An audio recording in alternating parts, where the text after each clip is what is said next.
Greek police fired tear gas to push back hundreds of stone-throwing migrants trying to cross over the border from Turkey on Saturday, as a crisis over Syria shifted onto the European Union's doorstep.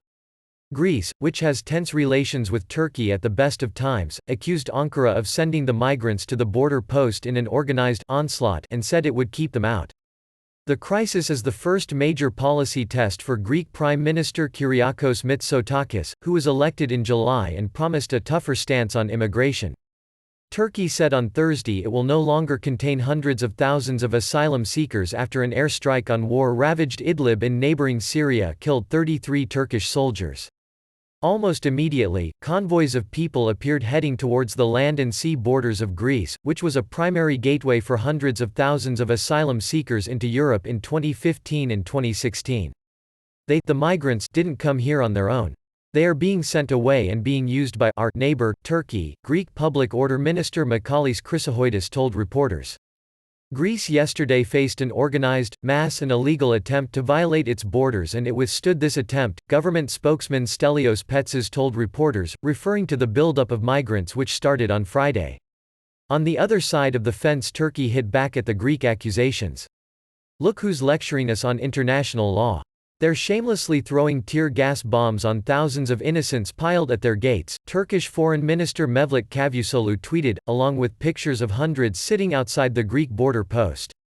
"We don't have an obligation to stop people leaving our country, but Greece has the duty to treat them as human beings." Turkish President Tayyip Erdoğan said on Saturday that some 18,000 migrants had crossed borders from Turkey into Europe.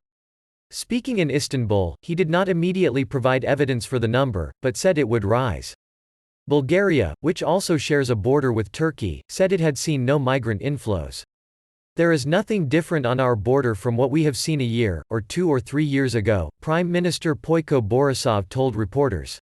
A Reuters witness said there were about 500 people between the Greek and Turkish border posts, and beyond that on the Turkish side, at the Pazarkule border gate, hundreds more.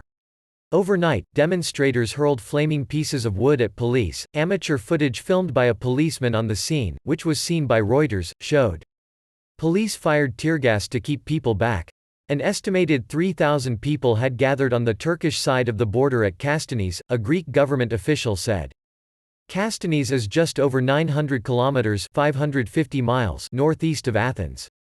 "We are making a titanic effort to keep our borders closed to such migration flows," Panagiotis Herlas, head of border guards in the area, told reporters, showing empty tear gas canisters which were hurled from the Turkish side.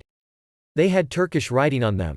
Nearly 1 million refugees and migrants crossed from Turkey to Greece's islands in 2015, setting off a crisis over immigration in Europe, but that route all but closed after the European Union and Ankara agreed to stop the flow in March 2016. Greece shares a long river border with Turkey, and is a known permeable route for asylum seekers. Reuters video showed tens of people at a time climbing, and some throwing their bags over a 3-meter (10-foot) fence covered all over with barbed wire along the Greek border in Turkey's western Edirne province. A group of Afghans with young children waded across fast-moving waters of the Evros River and took refuge in a small chapel. They crossed into Greece on Friday morning. "Today is good," said Shir Aga, 30, in broken English.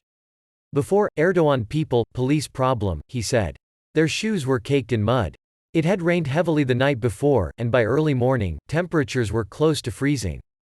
Greece had already said on Thursday it would tighten border controls to prevent coronavirus reaching its Aegean islands, where thousands of migrants are living in poor conditions. A Syrian man, who did not give his name, said they had been in the border area for 2 days and were in need of food. "We've been here for 2 days, we have no food, look at these kids," he said.